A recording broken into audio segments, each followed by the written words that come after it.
us here will live the rest of our lives in the midst of this change.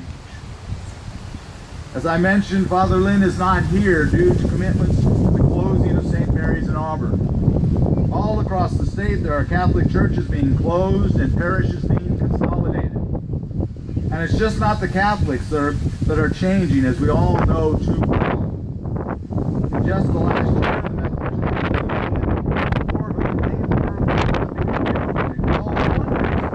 lead all three congregations. It was the limitations on timing of the worship services that caused us to have to delay our worship here today to allow Dorinda to be here and to be a part of the service. First Baptist Church here in Lake City will be voting, as will Woodlawn Christian Church, to see if the church will burn.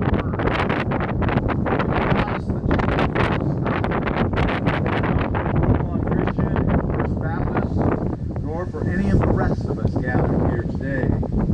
All will have to reconsider and learn and slightly different ways to be church, how we do church, where we are church, who and what is the church, and together we'll have to devise ways to attract the younger generations that have disappeared from Sunday mornings to come and to join us in worship.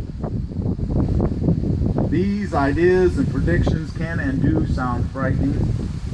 Yet let us not forget that even though we are here in a small community in the middle of the USA, we are not alone. These changes need to be made, and the same difficulties facing us here are facing churches in small towns and rural communities all across the nation, from the East Coast to the West. Today, with our interconnected world, we can communicate and learn from each other what is working and what needs to be replaced. We can't just wait for others to lead the way. We too need to be leaders and learners. The task is daunting, and frankly we all wish it didn't need to be done. But we all know in our hearts that it's coming. As difficult and perhaps as impossible as the future may appear, I will confide in you there is no one, and there are no people who are better inclined and who have a better mindset and skill set to change the church than the people of the small towns and rural communities of America. Remember your heritage, people.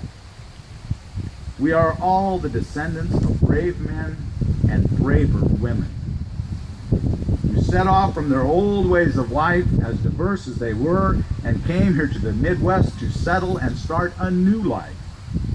These people didn't back down from pain, trials, difficulties, and inconveniences. They established churches, towns, and communities where there was once only endless prairie and woodlands.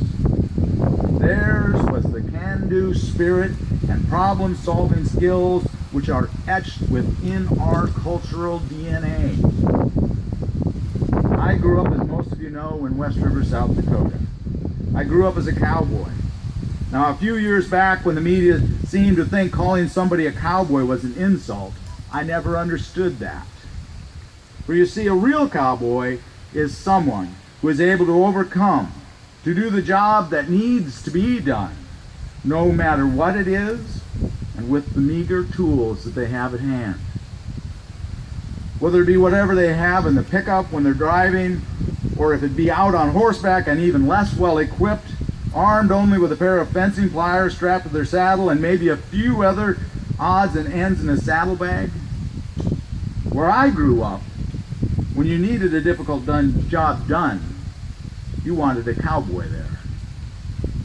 I pulled calves in the middle of nowhere with nothing more than a rein from a bridle and the strength of my back. Because the job had to be done, and that was all there that was there and available to do it with. But that spirit wasn't and isn't only just the spirit of the cowboy. As I said, most all of us in the Midwest come from pioneer stock. Our great-grandparents, our great-great-grandparents, or our great-great-great-grandparents left the old country and came here to America to make a new life. Now that's change. Today we need to recall our ancestors' can-do nature, their creativity, their determination, their ability to adapt and overcome. Most of all is remember and reinstate their ability to work together to rebuild Christian faith here in America and beyond. Together, our creativity, our melded brain power, and our determination to succeed can and will make up for our lack of other resources. We are tailor-made to do the job with the meager tools at hand.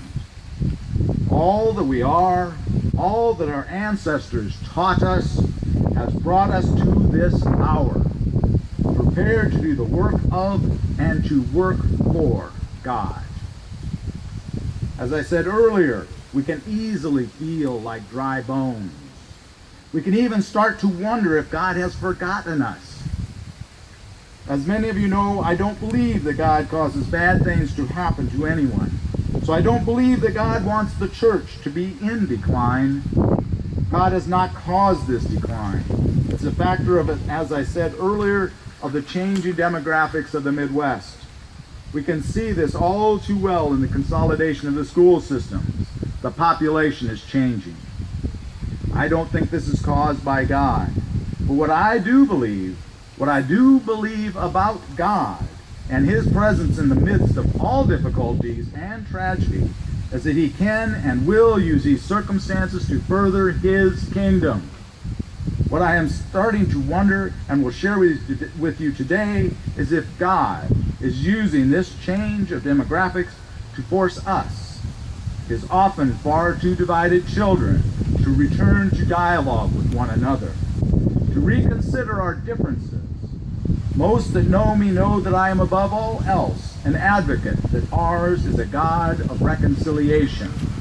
Is God using these difficult days to reconcile His children? Jesus spent His ministry preaching to the small villages. It's where this movement that we love and call Christianity started and flourished.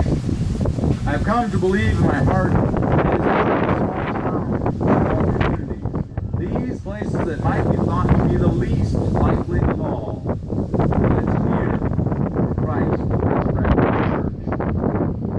We know that somehow, somewhere, the church will rise again. Why wouldn't the most unlikely? Just as Christ was in His time, the least likely.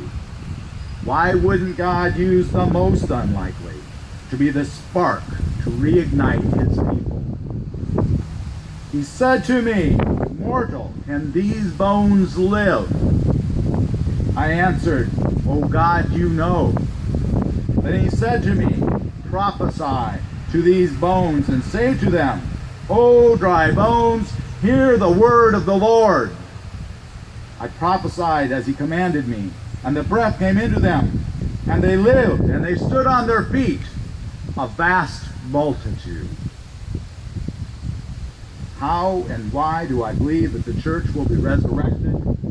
Why do I believe that, like the dry, dismembered bones of Ezekiel, that we will be remembered and restored? I believe because my God told me so. Oh, my people, I will put my spirit within you, and you shall live.